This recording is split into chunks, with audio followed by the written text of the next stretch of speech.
Gender-based violence is it is a form of violence that occurs because someone is a woman or a man on the basis of sex. One of the challenges that we have is we really don't have strong evidence that shows how many women and how many men in the state of gender inequality. IGAD works on gender equality and women empowerment, and it has several institutional documents where it tries to tackle gender inequality. Gender mainstreaming means integrating gender into all development programs, activities, or projects that we do.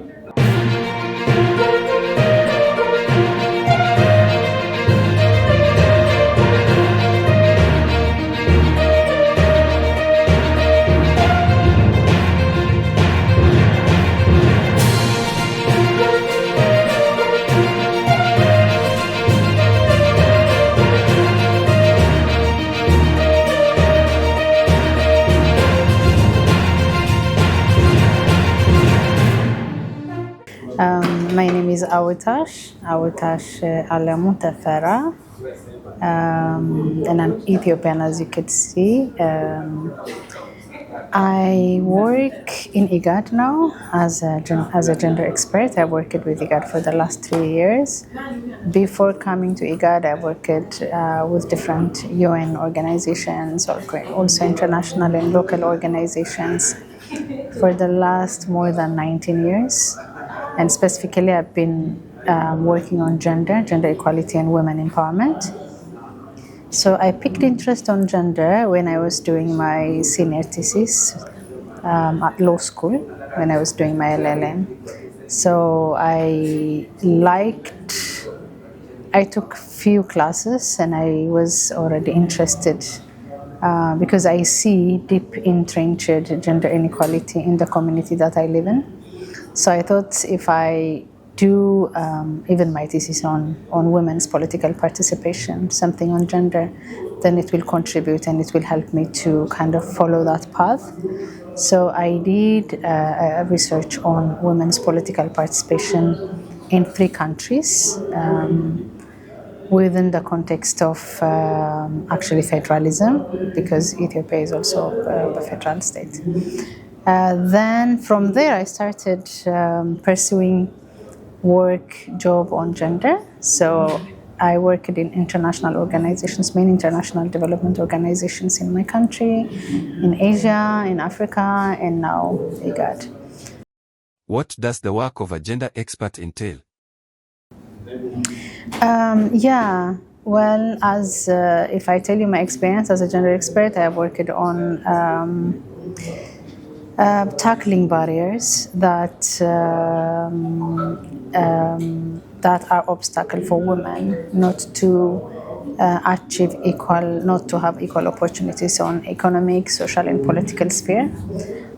So it's tackling those barriers and to be able to bring gender equality and to ensure that men and women benefit from economic opportunities, political spheres, and social areas. So that is the general kind of commitment that as a gender expert I was committed to. But I also worked on preventing and responding to gender-based violence. So gender-based violence is it is a form of violence that occurs because someone is a woman or a man on the basis of sex. What I would like to highlight here is also, I think it's always good to understand the difference between sex and gender. So sex within our context is being born as a woman and being born as a man, which is unchangeable over culture, time, and geographic location, or social status or economic status, whereas gender is a concept, an understanding that gives roles to men and women based on the perception of the community on what entails to be a man and what entails to be a woman. So again, coming back to what I do as a gender expert, so responding to gender-based violence, mainstreaming also. The other area would be mainstreaming gender into different activities, into different development interventions that we're making and I was making in the past. Ensuring that women benefit from political participation and their sphere is not only the home, only the private, which is generally perceived. It's actually a perception in the community that I grew up.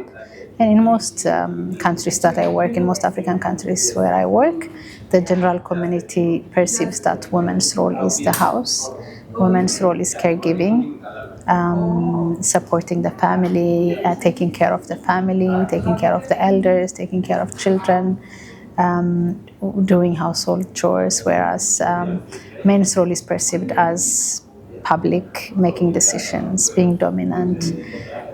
So understanding that within our context and trying to remove the barriers, because role is very much related, very much connected to opportunities. So as soon as you're categorized or your role is home, then it would be then already, it presupposes that women may not be able to be productive in the public sphere. So trying to ensure that the community understands that it is men and women should have equal opportunities, and men and women can also do public work. They can contribute in political decisions. Both can get employed in the public sphere is very important. So relating to this, working on social mobilization, community mobilization, supporting the community to understand what gender means, and supporting the community to understand that gender is something that can be changed, that is constructed, and we can understand and change how we think, how we behave, and how we act within the community. Because the way we act, the way we perceive, the way we understand how men and women act is also a driving factor for our actions. So if I think that women's sphere is the home, then a husband could think that, oh, going out for a woman is not allowed, so she has to stay at home and she has to only cook. Then related to that, there could be also misunderstanding and violence. So understanding that gender roles are constructed and given by the society based on social norms is important. So that's part of, I know I'm talking a lot, but those are the areas that a gender expert focuses on, and also ensuring that all the development interventions and initiatives that we are making ensures that gender is mainstreamed, meaning from our intervention, from our programs, men and women are equally benefiting. And if not, then we need to rethink and make sure that we have analysis and we understand the situation, and pause and rethink. Because if we don't mainstream gender, and if we don't intentionally try to ensure that men and women, boys and girls are benefiting equally from our interventions, then we would be doing harm.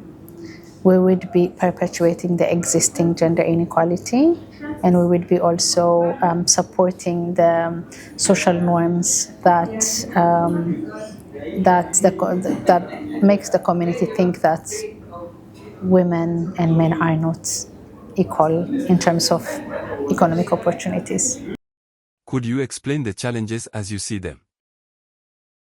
Well, one of the challenges that we have is we really don't have strong evidence that shows how many women and how many men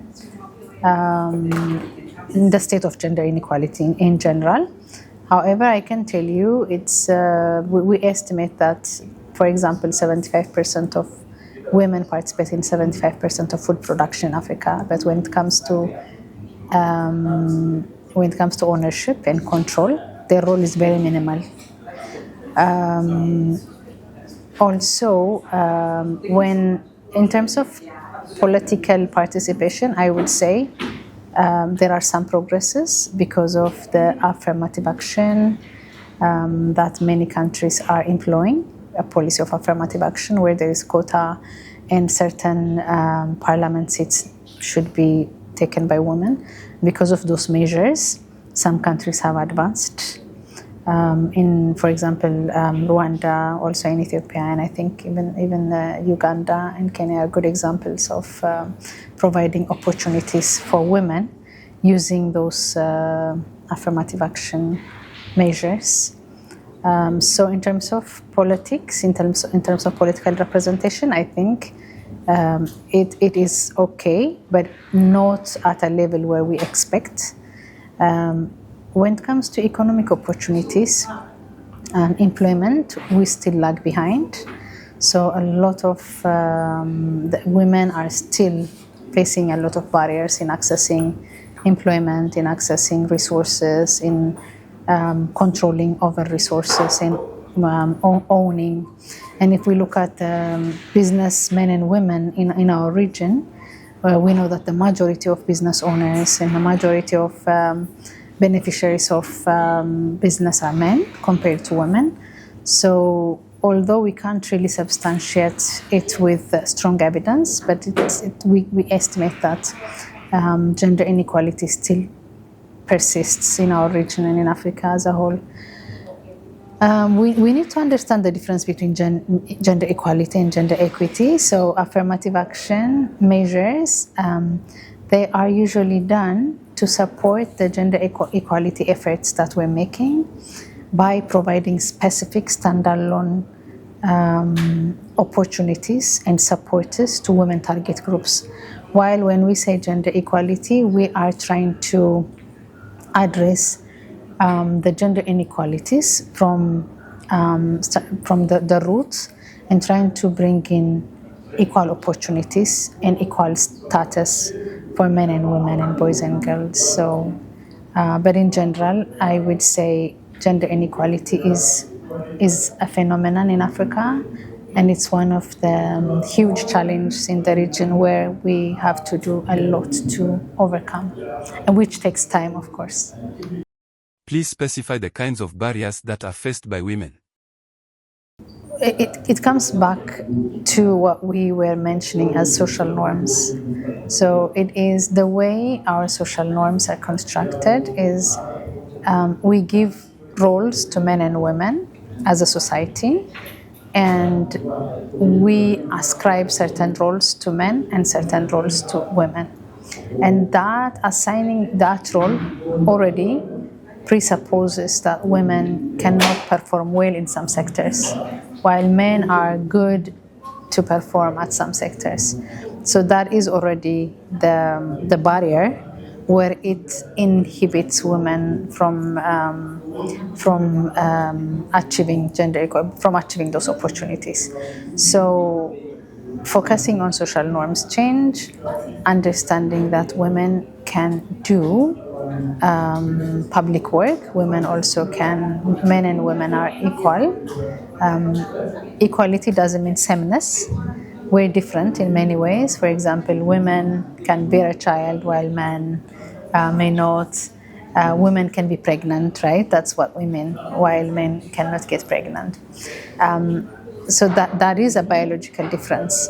However, when it comes to gender, it is, as we said, it's a social construct. It's an understanding. It's a perception where women should do such and such things and men should do such and such things. And that is the key barriers which inhibit women from going to school. For example, in our society, we prefer to send boys to school while we keep women at home to support their mothers. Which means we're already assuming that as a boy he has to go to school and he should be the breadwinners, while a girl can grow up at home and get married and support her husband.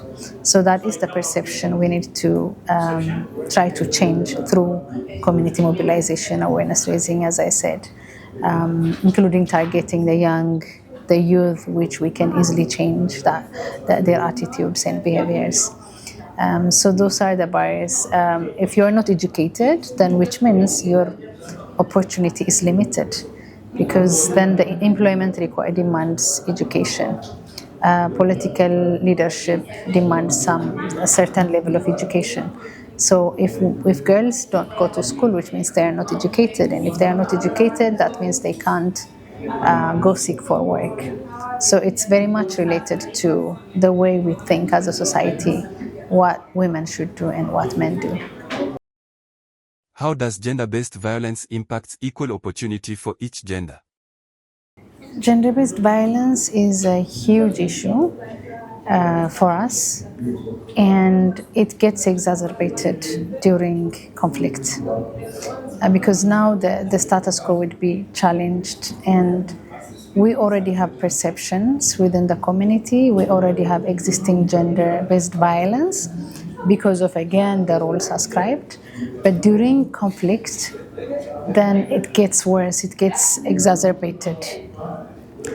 And of course, it greatly affects the psychological, physical, and social state of a woman when she undergoes gender-based violence. Gender-based violence can also happen on men. It's not in the majority of cases, particularly in the countries that you mentioned and within the context of our region, it happens in the majority of cases on women, but it can also happen on men. But during conflict, it gets exacerbated. And sometimes gender-based violence also used as a weapon of war.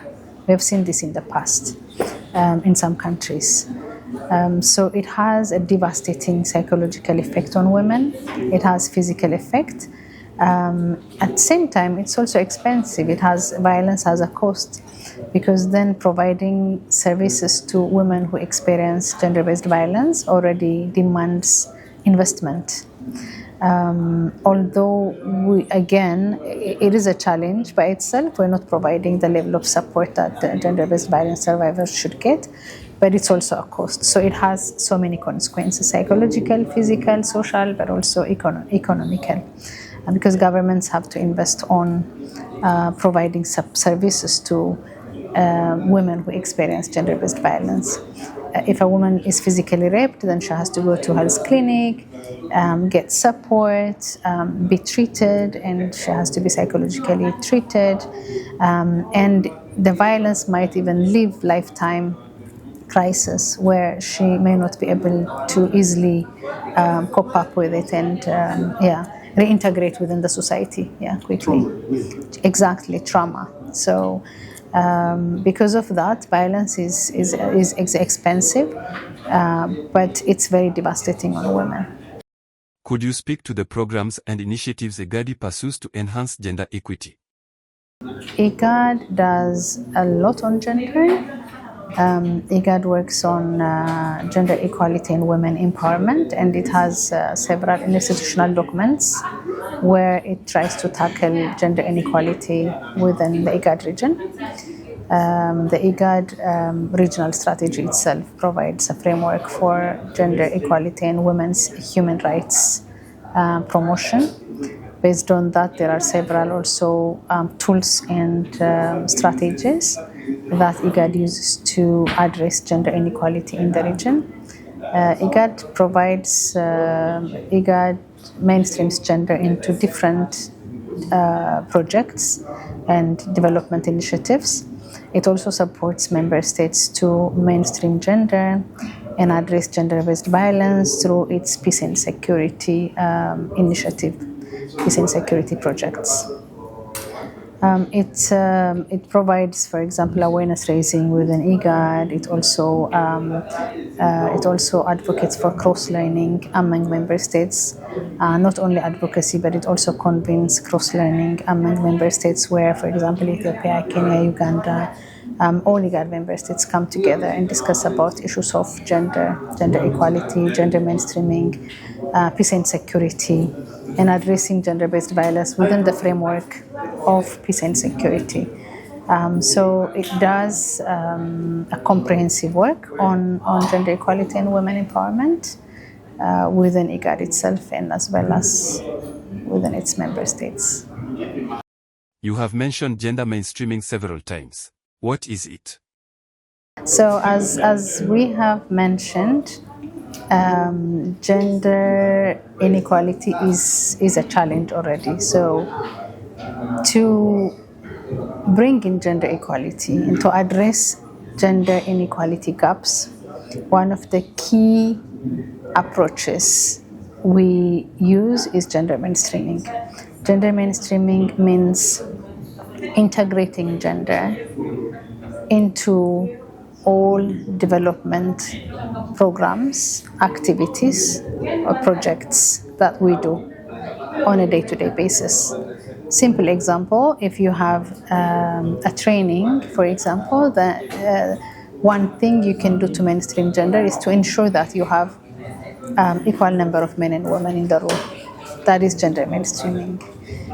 Gender mainstreaming doesn't require additional resources. You can still use the existing resources, but you need to do it intentionally to ensure that whatever you're doing benefits men and women. And if you do it in a gender neutral way, for example, if you don't intentionally think about gender mainstreaming and incorporating or integrating gender into the initiatives you're making, then you could easily overlook and end up having, for example, all men in one meeting, or it could be all women in one meeting, because gender mainstreaming is not about women only. It's about men and women and boys and girls. And in fact, it also includes other groups, including women with disability, men with disability, migrant women, migrant men. So when you think of an activity or an intervention, you ensure that you are asking that question. Am I targeting all those in my project? So that's what gender mainstreaming means. Femicide is emerging as a very issue in some African countries. Could you explain to us what is going on? Well, it's an issue. Femicide is an issue.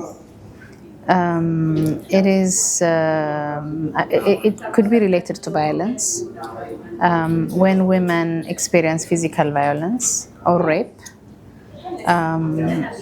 or for in some cases female genital mutilation, that might cause death. That can even bring something that we did not discuss earlier. One of the consequences of gender-based violence is death, actually. So if a woman is, for example, gang raped, she could easily die.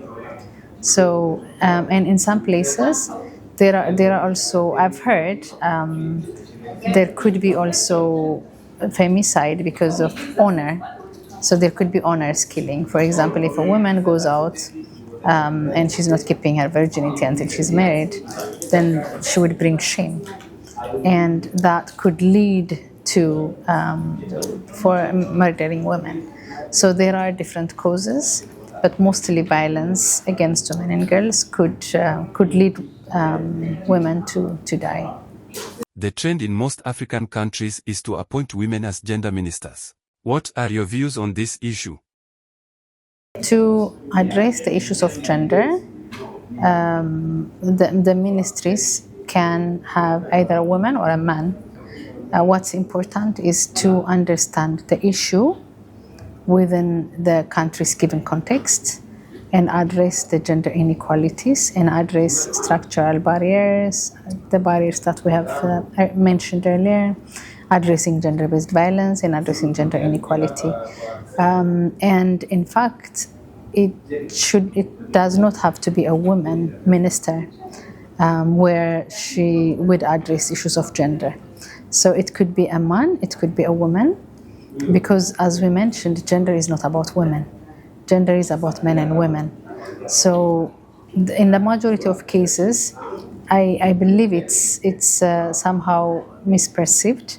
And when it's an issue of gender, it's always, oh, that's women's issue. But that's not the case. Gender is about men and women, boys and girls. So men can be also gender ministers, and women can also be gender ministers. As long as issues are represented and addressed well, In fact, men have to be involved in addressing gender inequalities. If we don't target men, then we will not be able to bring in the change that we're desiring, because what we're advocating for is men and women to work together. Gender is about men and women coming together at a family level, at a community level, at a society level, and address issues. So it's not that when we talk about gender, then women comes to the meeting. I believe that is a misperception, but men and women should equally try to address gender inequality within the community. Because when half of the community, which I believe 50% of our community are women, if not more, if half of the community are not productive, then we will not be able to achieve the economic development that we're desiring and aspiring for. So for that reason, men should also be allies with women and have a discussion and also support the gender equality journey that we're making towards bringing in region as an IGAD region, but at the same time region within Africa where men and women enjoy equality and have equal opportunities, because that's when we can equally prosper, when all of us can contribute equally. The Kenyan constitution tries to equalize gender through what is known as the two-thirds gender rule. Unfortunately, it has become impossible to enact the law to guide this principle. Your views? I think, again, I'm going to go back to what I've said. It is about our perception. It is about our understanding. And it is about how we see the role of women should be and the role of men should be. In some instances, when women come to legislative assemblies through affirmative action, there are even biases where we think that, okay, she is not supposed to be there. She doesn't deserve that. So it is a perception. So I believe gender inequality is very much, it's also about power. It's about opportunity. So when women come to power, which means we are now sharing power, and which means we are now also accessing opportunities.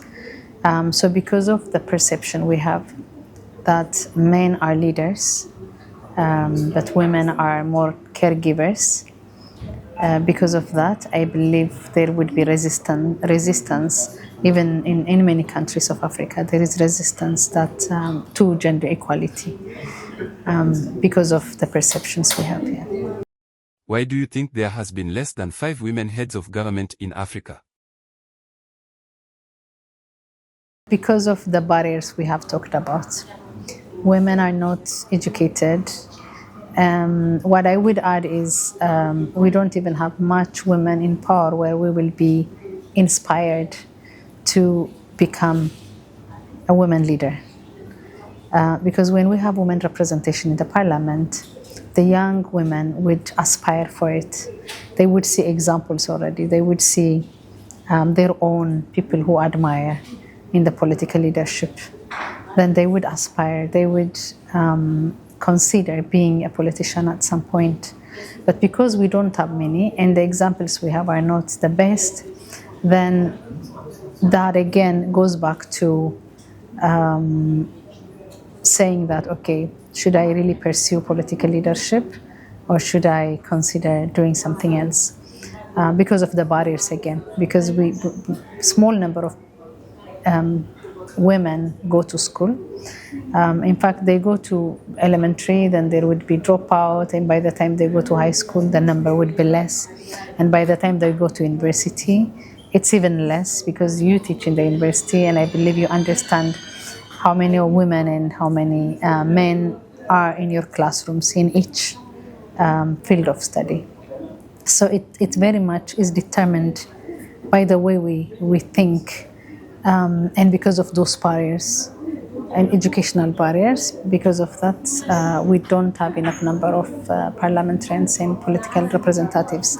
As I said, compared to economic opportunities, business and other sectors, the legislative and political representation is a bit encouraging in general. Even then, that's not enough. What we have is not enough. America, which has been supporting gender issues, has recently cut its aid. What do you think is the future of gender advocacy? As an expert, I think it will affect our work because we also get a lot of support from USAID in mobilizing the communities, but also in supporting even migrant women, in supporting women in vulnerable positions and the community in general. So we will be affected greatly, and it will, in terms of resources also, but also in terms of human resources, and because we get also technical support, not only financial support from USAID. I believe it will greatly negatively impact our work. That's what I think as an expert. Yeah. As we conclude, perhaps you could share a parting shot. No, thank you very much for having this conversation with me. I think we all have a role to play, including the university that we're teaching, by making sure that students are aware of gender issues and the barriers that women and men face, of course, to a great extent, women face, and addressing it from different perspectives and different areas.